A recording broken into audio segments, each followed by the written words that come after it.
안녕하십니까. 저는 장애인으로 하는 사람들 김주연입니다. 코로나19 관련해서 장애인들의 문제점 많이 들어가긴 했지만 정부는 물론 지방자치단체에 코로나19 브리핑 수화통역사 배치를 촉구했습니다. 그리고 차별 진정도 진행했습니다. 코로나 바이러스 감염증 19 국내 발생 현황을 말씀드리겠습니다. 7월 20일 기준으로 국내 발생 신규 확진자는 4명이 확인되었고 어느 순간 그 코로나 브리핑에서 수화통역사가 전면에 이렇게 발제자와 더불어 같이 나오는 걸 보실 수 있게 있을 겁니다. 처음에는 그 통역사가 배치되지 않았었어요. 저희 단체의 성과라고 말씀드릴 수 있고요. 그리고 지금 현재 그 여러분이 인식하고 계실지 모르겠지만 지상파 메인 뉴스에는 수화통역이 제공되고 있지 않습니다. 많은 비가 예상된 부산과 경남 지역 상황 다시 한번 알아보겠습니다. 네, 오늘 8시 뉴스는 많은 비가 내린 중부지방의 피해 상황부터 살펴보겠습니다. 저희 취재진이 조각상에 있는 식물원에 찾아가서 직접 확인도 해보고 이런 것들 때문에 그 방송통신위원회나 방송사들과 그 청각장애인들의 정보 접근권에 대한 이런 얘기들을 논의하고 있습니다. 어쨌든 저희 단체 이름이 장애의 벽을 허무는 사람들인데요. 이름에서 느낄 수 있는 어떠한 이유들로 그게 장애이든 뭐 성별이든 뭐 입장이든 어떤 이유로든 어떤 장애를 갖고 어떤 어려움을 갖고 있는 벽을 느끼는 사람들을 위해서 함께 그 벽을 허물기 위해서 같이 연대하고 활동하고 있는 그런 단체라고 생각하시면 되고 저희는 국가인권위원회에서 허가를 받은 인권단체라고 다시 한번 말씀드리고 싶습니다. 오늘 이 자리에 제가 온 이유가 가장 어려운 부분 중에 중증장애인 그리고 가장 우리 사회에서 어려운 벽이 또 고용이지 않을까라는 생각이 들어서 저희는 지금 그 중증 장애인의 고용과 관련된 이 뭔가를 좀 허물기 위한 프로젝트를 한번 진행해보자 라고 해서 저희 장애의 벽을 허무는 사람들은 작년부터 에이블 업이라는 프로젝트를 진행하고 있습니다. 이게 바로 그 기업이 장애인 고용 분담금을 내지 말고 직접 장애인을 고용해서 장애인에게는 안정적인 일자리를 제공할 수 있도록 좀 지원하고 그 장애인 선수들이나 문화예술가들은 보다 조금 더 자기의 기능이나 기능을 발휘할 수 있고 사회의 참여에 조금 더 도움이 될 수 있는 그런 시스템을 만들어 보자 해서 이제 이 에이블업이라는 프로젝트를 진행하고 있거든요. 상시근로자 100인 이상일 때 이렇게 의무고용을 해야 된다라고 얘기하고 있지만 기업들은 적합하지 않다는 이유들로 그냥 고용분담금을 쉽게 내고 있었다.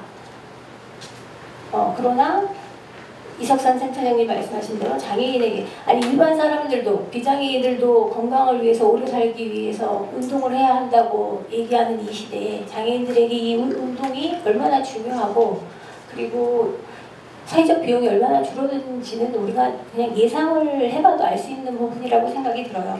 결국엔 뭐 장애를 입든 어떤 이유로든 고립이 됐다가 다시 사회에 나가는 가장 그 접점이 되는 길이 운동이거나 문화예술 활동 속에서 다시 사회에 참여하고 사람들과 네트워크를 형성하고 이런 일들이 되게 대부분이라는 걸 알게 됐거든요. 그래서 처음에 사실 이 프로젝트를 진행하기 위해서 기업들을 만났을 때 대부분의 사람들은 야, 회사에서 일을 하지 않고 어떻게 운동장에서 운동을 하는데 이게 직무로 인정이 되느냐에 대한 기업이 가장 큰 의무심을 가졌었어요. 저희가 이제 의무법인들과 굉장히 많은 이 부분들을 고민했고 이게 정식으로 근로자로서의 인정을 받을 수 있는 것인지 근로자가 맞는 것인지에 대한 고민들을 되게 많이 했고 그렇게 하기 위해서 뭔가 투명하고 시대적인 부분에 좀 적합한 뭔가를 찾자라고 생각이 들어서 만든 것이 플랫폼입니다. 최대한 이게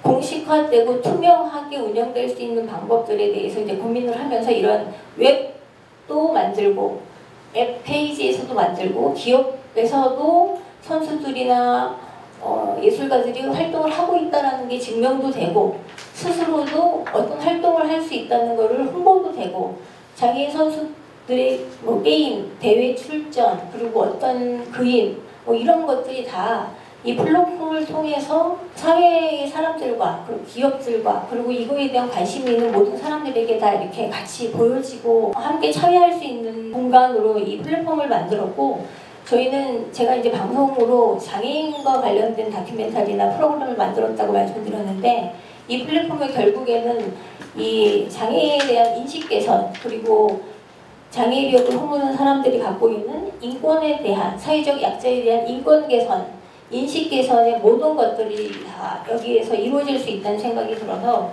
이제 이런 것들을 준비했었습니다. 그리고 지금도 진행하고 있고요.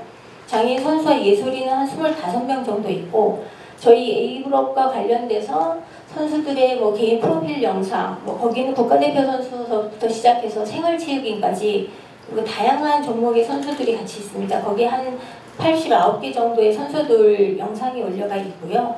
사실 장애인 고용 보상금으로 이 선수를 고용함에 있어 가장 저는 두 가지의 문제가 뭐라고 생각하냐면 이 급여의 문제입니다. 이게 기업의 입장에서는 어쨌든 털어버려야 된다라는 생각을 갖고 이걸 고용하는 입장이 굉장히 많아서 이 급여가 높아지면 굉장히 부담을 갖는 경우가 많아요. 제가 실제로 플랫폼 A그룹에서는 선수를 한 110만 원, 120만 원 정도를 딜을 하게 되면 이와 비슷한 다른 업계에서는 뭐 한 80만 원이면 선수 고용이 가능합니다. 이렇게 들어와서 이제 결국에 저희가 가격적으로 밀리는 경우를 제가 한 서너 번 경험을 했었거든요. 그래서 이 급여에 대한, 그리고 이 경기도나 이런 공공 영역에서 이런 부분들에 대한 뭔가를 좀 지원이나 제도나 어떤 정책이 좀 구축이 돼서 이런 부분들이 좀 뭔가 안정적이게 좀 시스템이 맞춰졌으면 좋겠다는 말씀을 오늘 꼭 드리고 싶었고,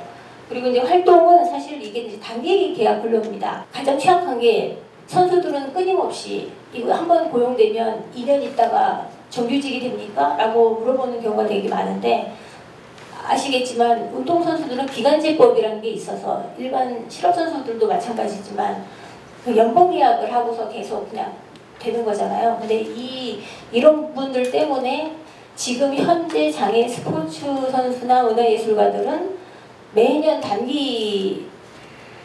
매년 계약으로 굉장히 좀 약간 근로에 대한 불안정을 느끼고 있다. 이 부분에 대한 것도 경기도가 만약에 기업들과 이런 부분들에 대한 시스템을 만들 때는 이 부분에 대한 것들도 좀 중요하게 생각해 주셨으면 어떨까라는 생각이 들었습니다.